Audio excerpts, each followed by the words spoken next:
በውብ ሃይማኖታዊና ባህላዊ ትውፊቶች ደምቆ በመላው ኢትዮጵያውያን የሚከበረው የጥምቀት በዓል ሀገሬውን ብቻ ሳይሆን የውጭ ሀገራት ጎብኚዎችንም ቀልብ ጭምር የሚስብ ነው። በዓሉን ለመታደም ድንበር አቋርጠው ከሩቅ ሀገር የሚመጡ የውጭ ሀገር ጎብኚዎች ቁጥርም ታዲያ ጥቂት አይደለም። የዘንድሮውን የጥምቀት በዓል ለመታደም ወደ ጎንደር አቅንተው ያገኘናቸው ጎብኚዎችም ጥምቀትና ስርዓቱ ኢትዮጵያውያን ለዘመናት ጠብቀው ያቆዩት እምነትና ሀብታቸው ነው ይላሉ።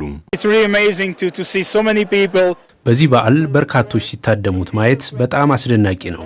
ኢትዮጵያውያን ምን ያህል የእምነትና የባህል ስርዓት ሀብታቸውን ጠብቀው ለትውልድ እንደሚያቆዩ ማሳያ ነው።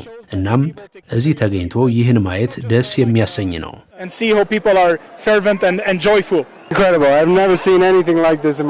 ፍጹም በህይወቴ እንዲህ ያለ ስርዓት ተመልክቼ አላውቅም። አስደማሚ ነው። ልባዊ ደስታ ተሰምቶኛል። እንዴት ልገልጸው እችላለሁ? ስሜታዊ ሆኛለሁ። እዚህ በርካቶች ፈገግ ሲሉ ትመለከታለህ። ሁሉም ወዳጅ ነው። ይህ የሚያሳየው ኢትዮጵያውያን እምነት ባህል ጠንክረው እንደጠበቁትና እንዳቆዩት ነው ይመስለኛል። በህይወቴ ይህ ምርጡ አጋጣሚ ነው።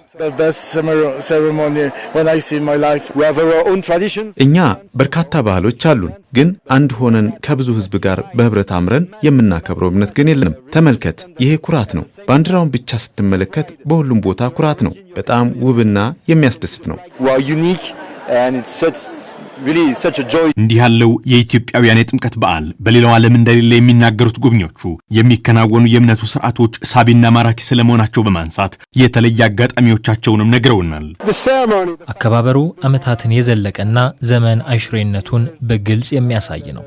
እያንዳንዱ ክንውን ቀልብን ይስባል። ሰዎች፣ አለባበስ፣ ፈረስ ግልቢያው ሁሉም አይን ላይ የሚቀር አጋጣሚ ነው ለኔ።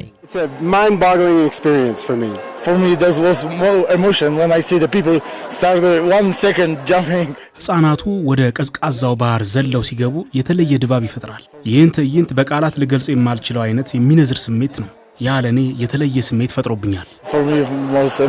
የጎንደር ከተማ ውበት ተጨማሪ የበዓሉ ድምቀትና ውበት ሆናለች ያሉት ጎብኚዎቹ በቆይታቸው ተዘዋውሮ እንደሚመለከቷትም አንስተዋል።